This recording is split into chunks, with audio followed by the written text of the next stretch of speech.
Hi, everyone. Welcome to They Had Fun. I'm Rachel, and I am back with another amazing story about New York City.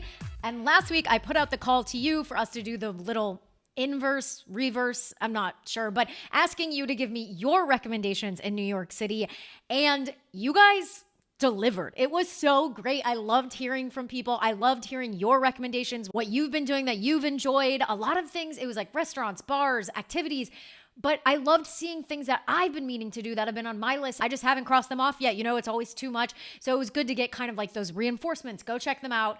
And so that's going to lead into our Rachel's Recs, because we're going to do the first one that will be called our recommendation, because it came from you and then I went and did it and enjoyed it. So let's get going with that. First up is Gunther's in Ridgewood. Now, this is an absolute shame that up until I received this recommendation, I had only ever been there for like coffee and tea. I had never actually gone and had their sandwiches that they are so well known for.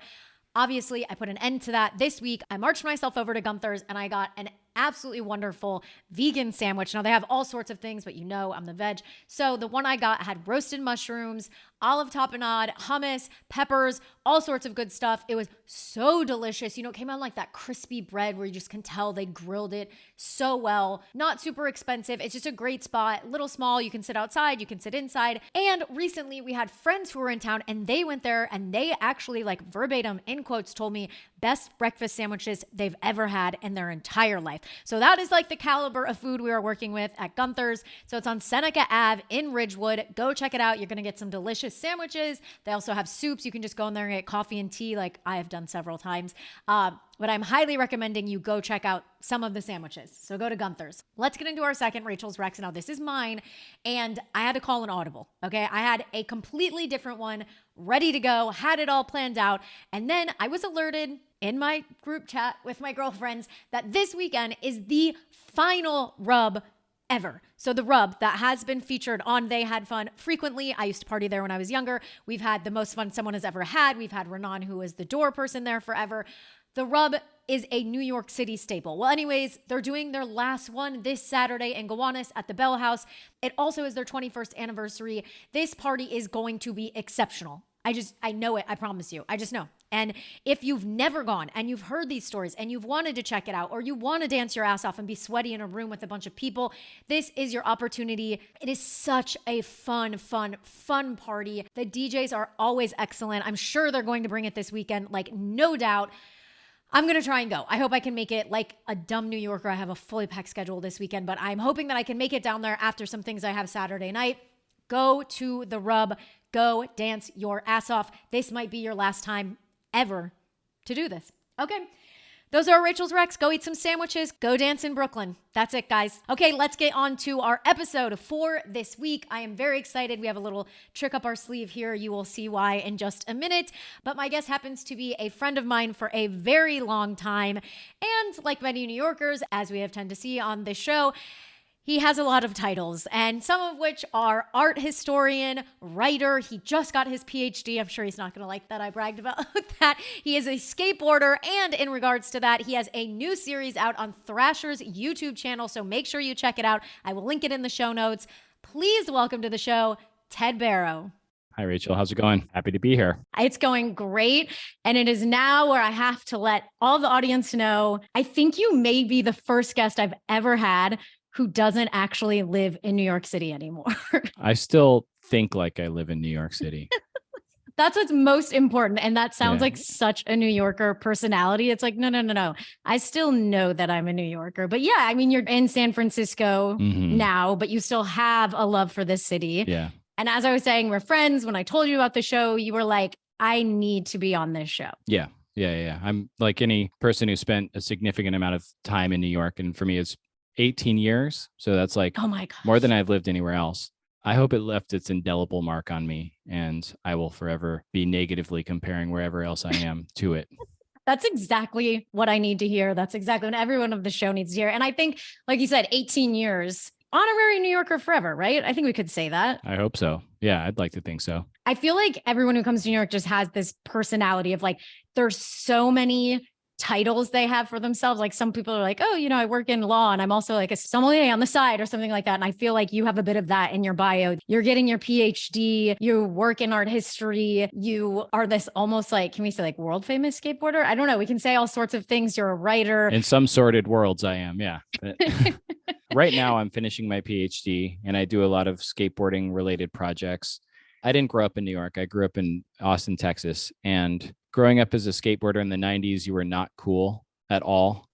And so I had these kind of like arty inklings. Like I knew that I kind of liked art people and I knew that I kind of liked skate people, but I wasn't quite weird enough or smart enough to hang out with the art people and the skate people. I mean, I love these people, but a lot of them just didn't see much past like skateboarding. And so in my early 20s, late teens, early 20s, I was like really in search of a place that kind of got me. And I spent some time in Europe. I went to Paris every summer skating. Love that, cosmopolitan, beautiful, glamorous city.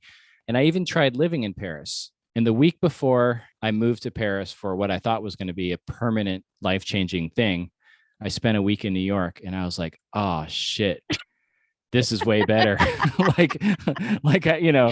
Europe's great and it's great to be here and it's sort of exotic, but I don't really connect to this place. But everyone talks about it, this infectious energy and a kind of dirtiness and a sexiness and a sensuality to this city. I mean, granted, I was there in like August, so it was also just filthy. Actually sweaty. Yeah. You're leading in perfectly to our first questions, which is just going to happen, is when did you move to New York? And like you're saying, you lived here for 18 years, so we can say that. But I also obviously really want to get into why did you move to New York? We're covering that a bit. But what year did you move to New York? I moved to New York in February of 2002. Okay. After a very disastrous attempt at living abroad. Yes. I went back to LA where I'd gone to college with my tail between my legs. And I was working in production. Like I was working for a production house. I was a door guy at like a cool bar in Echo Park. So, I was like, I've got it made. Like the world is my oyster.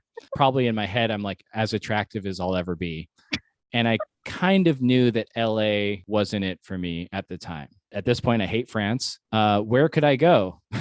And I was like, it's a no-brainer. It seems like you had to cross a lot of places off your list before you got down to the fourth or fifth option. Exactly. But that was the best option. And I kind of knew it. I'm just setting the scene in my mind of like 2002 New York, the music scene. Oh my God. Yeah. All sorts of things. Like, right. Where did you move? What neighborhood? Oh, of course. I moved to Williamsburg. Of course. Yeah. Look, I got lucky.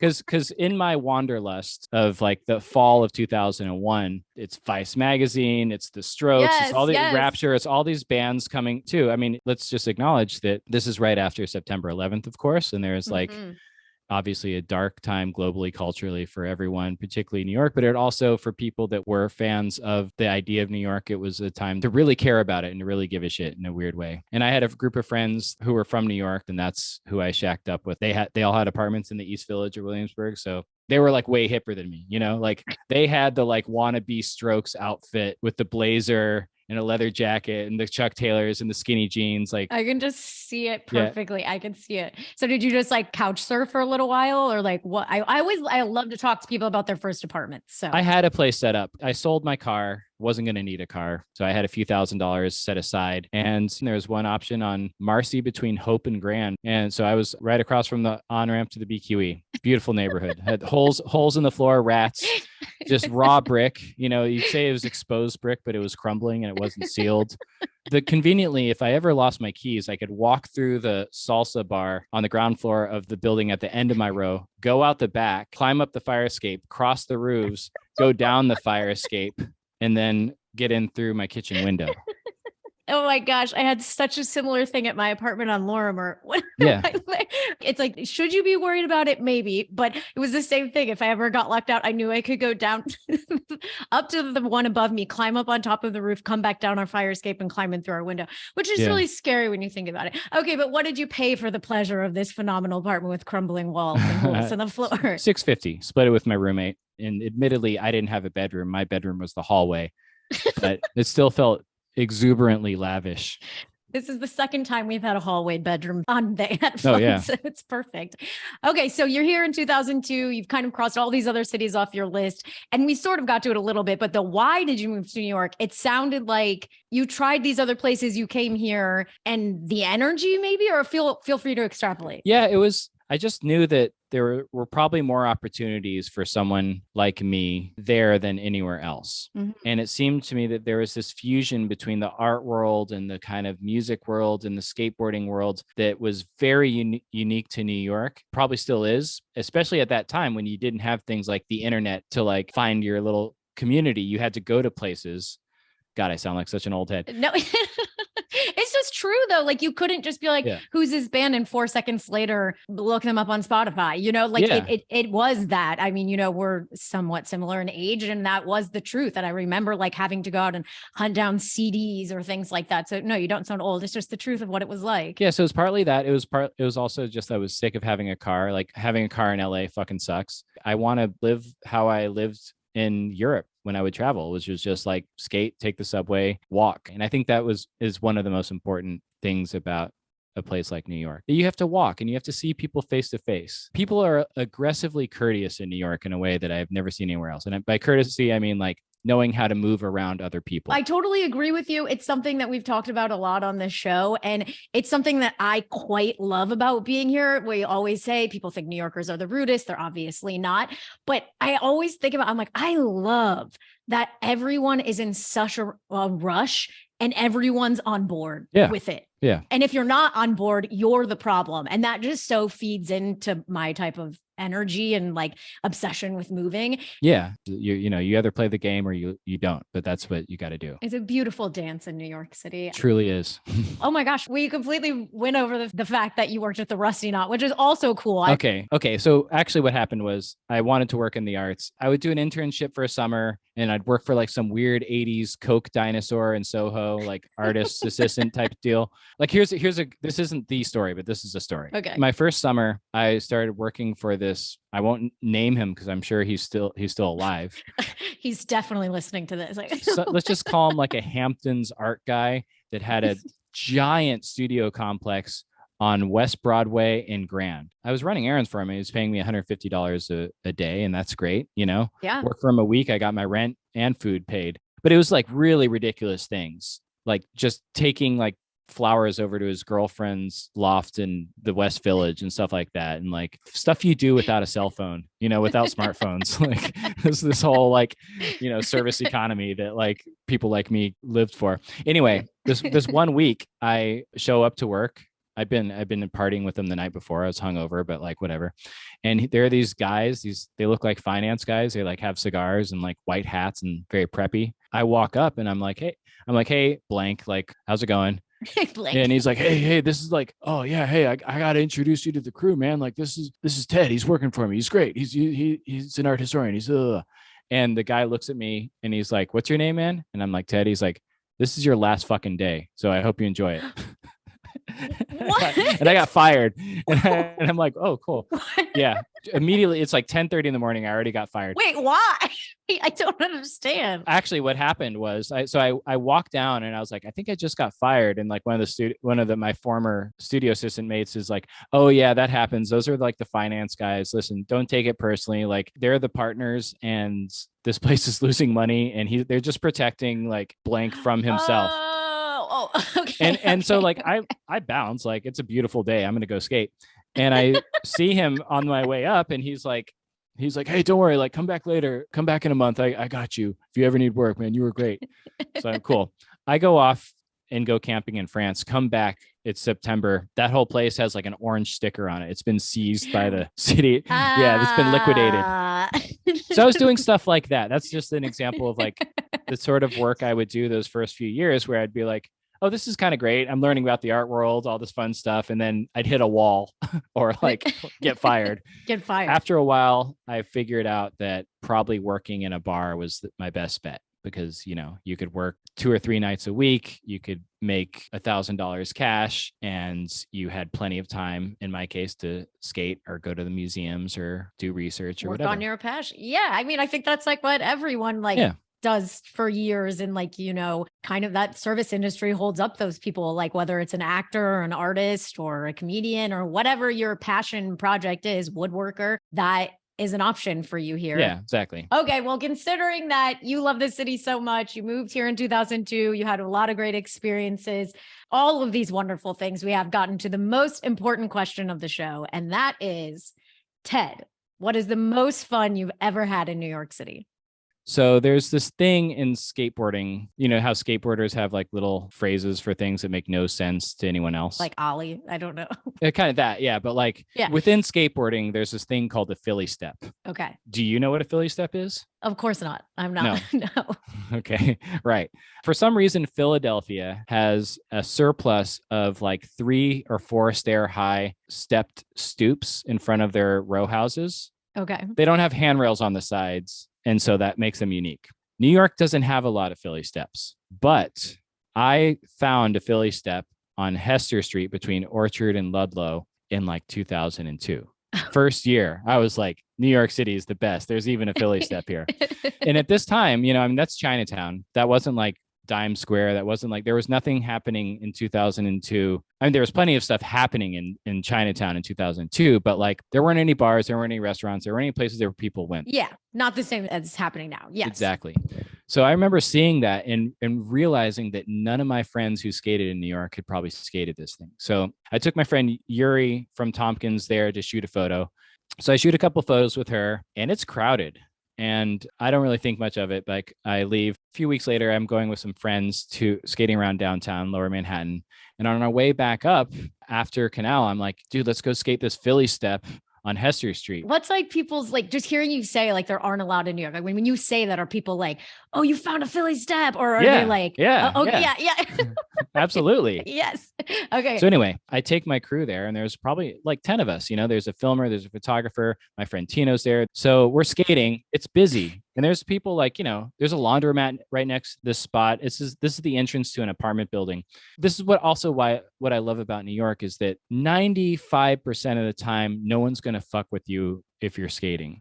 The cops don't care. Property owners generally don't care. Unlike other cities where it's like illegal and people hate it, like New York's one of those places where you can do whatever you want for the most part, as long as you're not bothering anyone, because there's so much else going on. Right. You know? Right. Yeah. Yeah. Mind your business. Totally. But at the same time, this is like Chinatown and the vibe is way different. Like they're old people and there are people like just living their lives and we're sticking out like a sore thumb and making a lot of noise. And guy comes, I don't know where, from across the street and just sits down right on the step. And he looks gnarly. Like he's got a ponytail. I want to say this is like late March. It's cold. Oh my God. He's got a sleeveless denim vest on. He's like looking back and forth, like confrontationally, like lights a cigarette, taking a big drag, like just making eye contact with us. Oh my, like fuck with me. Yeah, exactly. And so the thing you do in that situation, if you're a skateboarder, which kind of sucks, is you sort of antagonize the person, like fuck off, leave for 5 minutes, we'll be done. Then you can sit here. Like there's so many other places for you to smoke your cigarette. Like, why is it got to be here? I'm getting nervous. Yeah. Yeah. Like sense of entitlement that happens with these spots. And it's just a stupid thing, you know, but like there's 10 of us. There's one of him. Fair. He's acting like a John Wayne. So I think Aaron and I kind of swagger over to him. And Aaron is a real antagonist. Like he's a smart ass. He's really fucking smart and he will fight people. Oh God. As they do that, our friend Tino also comes down and sits next to him. And Tino is like one of the nicest people in the world. And so he sits down and asks for a light and the guy gives him a light and he looks at us and he's like, I told you motherfuckers not to come here. So what the fuck are you doing? You need to leave now. And we're like, no one has said anything to us. This is I'm like, I was skated here once before. No one said anything to me. I don't even know if we articulated this clearly, but we're just like, we're probably like, we don't know who the fuck you are. Fuck you. Why don't you fucking leave? In memory, you're like, I'm sorry, dear sir. We had, exactly. Yeah. But he takes his lit cigarette and flicks it at Aaron. Aaron takes his gum out and throws it at him. And then he whips out a knife. Oh God. Oh no. And I don't know what he did then because I turned my back and started running along with all 10 of my friends. Yes. 5 minutes ago, we're rolling deep through like Chinatown, like, invincible. And then at this point, we are screaming and like pushing away like kittens. And then we all have this story that we got a knife pulled on us, and it's great. We love this story. Like, who doesn't want to have like a knife pulled on a story? Story's not over. Okay. I'm like, wait, Yeah, hold on. no, hold on. No. So I've been telling that story for like a decade. I used to give walking tours, like for a tour company in the Lower East Side, whether it be my immigration tour, my gentrification and the destruction of a historic neighborhood tour, anything I wanted to talk about, I would stop at that corner and I would tell that story because it would make me seem cool to my audience. It would also sort of revealed something about the actual character of the neighborhood in some ways. Yeah. If you're going to pay for a tour, you want to hear a story about there's two things you should expect on a tour of New York, like saxophones and like a knifing. Violence. Yeah, violence. Exactly. But my last summer living in New York, over the last previous 6 years, I had been teaching a summer class at Barnard called New York in Art and Film. After I quit bartending, I was a college professor. And I was still a walking tour guide because it was so much fun. Like we were saying at the beginning, like all New Yorkers, it's like... Yeah. I mean, I loved giving tours, and I would try to incorporate walking tours with my class. And so each summer I would teach this class called New York in Art and Film. Every summer there was some sort of different theme. This summer I had the bright idea after about 6 years that maybe I should only focus on female directors and women and non-male artists. I mean, it's a little embarrassing, but like No, at least I figured it out. You did it. Yes, you got there. Yeah. The class does sound so fun, though. It was really so much fun. It sounds so cool. Yeah. Okay, sorry. Okay, so we were studying Soho, and we're studying the Jewish Lower East Side, and we're studying immigration that week. Our walking tour is Lower East Side through Chinatown, then we end at Soho. And so I walk them down Orchard Street, and I'm talking about the kind of waves of immigration. Like at this point, this is modern Chinatown, but it's also one of the most egregious examples of like art gentrification too. Mm-hmm. We're walking past all these galleries and thinking about this, and I get to Hester and Orchard, and I'm like, and I got a knife pulled on me on that corner. Yeah, and I gotta like have my students think I'm a little bit cool, not a total dork. And I tell them the story that I just told you, and they don't seem that moved by it. And I'm like, shit, So walk down Orchard, go to Baccarat. They get ice cream and sodas. Aww. On our way up, we're gonna take Orchard down to Grand and then head west to Soho, where I'm going to end that walk. And so I tell them that. I'm like, all right, ladies, like we're going to be heading up Orchard now. We're going to pass Hester Street. We're going to go right to Grand. Don't worry. It's about 10:45 in the morning. No one's going to pull a knife on you. It's my dorky teacher joke, Oh my gosh. Well, there's this woman is walking in front of me, and she kind of chuckles. And then I realize how conspicuous and like lame that must have looked from the outside. Like just like some dorky teacher guy like being like, oh, we're in scary Chinatown, don't worry about getting a knife pulled on you. Like, this just sucks. And so I walk up to her and I'm like, I actually got a knife pulled on me like on that corner. Just to elaborate. Yeah. Like maybe I can win her over. And she's like, no, I'm laughing because I grew up in this neighborhood and I got robbed at knife point in Soho in the 90s. And I'm like, what? And she's like, yeah. And so like we're walking and I'm like, what happened? She's like, I was visiting a friend who lived on Crosby Street. I'm crossing Broadway, and like Soho's a ghost town at that time. And these two girls like pushed me up against a roll gate and robbed me at knife point. And I was like, are you kidding? Like, this is from where I am. This is like the nice neighborhood. Yeah. And I'm like, that's crazy. And we get to the corner again. And I'm like, well, mine happened there. And I point to the Philly step, which is now a stoop because there are handrails there and it's unskateable. And she's like, oh, she's like, what'd the guy look like? And I describe him. And she's like, that's my dad. What? Yeah. And I was like, what? And she's like, yeah. She's like, my dad owns that building. And we have a lot of old people that live in that apartment. And like, they probably just didn't want you like making noise, So he's just defending his like tenants right. And I was just like, oh my God. Like, this story that I didn't even know needed an ending, like came full circle and ended on that corner. My jaw is dropped right now. I told you I have goosebumps now, but I had goosebumps. Like I'm like, yeah, you have this adrenaline when you're teaching and you're giving a tour and you're like with your students and you like, and like that moment, like I nearly cried. I was like, what's your name? She's like, Trish. I was like, can I hug you? And like, we hug. And she walks off. What? I mean, it was so random, It's so New York. The whole point of like the lectures and these tours was to demonstrate how magical and spontaneous and wonderful the city could be. And And I remember like turning to my students and being like, do you realize how cool that was? Do you understand what just happened? and they're just like, like they're completely indifferent, I think. I'm crying. It's like that whole thing just came full circle. And like there wasn't some sort of romantic mafia gangster explanation for like why we were clearly the assholes in that story. Yeah. And he was defending his tenants, and his daughter is awesome. And I have so many thoughts right now, and I'm crying because it's so weird how on this show, when I talk to people about their stories, things like getting caught at knife point or stuff can be such pivotal moments in people's lives. Anyway, so I just have a lot of thoughts, but It just feels like so insanely New York. Like, how many years later was this that you saw her on the street? This was 2019. So 17 years later? 17 years later. Yeah. You just happened to be on the street at that moment. Yeah. Talking about that, walking by his daughter. Yeah. And it's just the perfect, sometimes New York City can just like wrap things in a bow and just hand it to us. Yeah. My theory is that there are really only like 20 people in New York City, because you see the same 20 people everywhere. You can think you're going to a completely different part of town, a different bar, a different time than anyone else goes, and you're going to see that person that you either really wanted to see, really don't want to see, or didn't know that you needed to see. I love it so much. I love that story. It is such this weird, perfect, in your way as an art historian, painting and portrait of seeing this and the threadbare and the I don't know. I don't even know what to say. It's just so New York. I love it so much.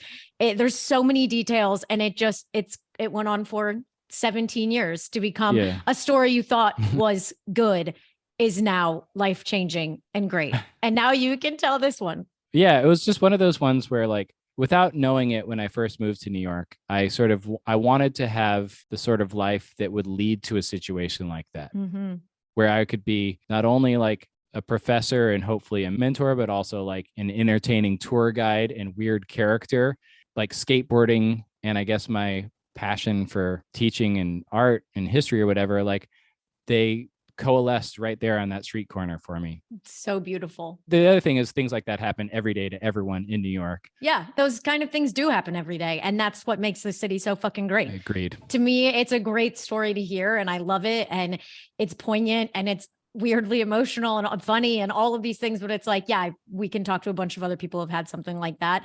And that's what makes New York City so great. Thank you so much for sharing that story. I loved hearing it. Genuinely was crying, genuinely laughing. Okay, now I have to do my terrible transition and ask you the last question of the show. And that is, what is your favorite thing about New York? It's the intimacy with strangers. It's the intimacy with the place.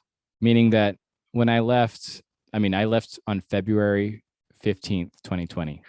And within 3 weeks, everything that I loved to do was undoable, as I'm sure it was for people who stayed.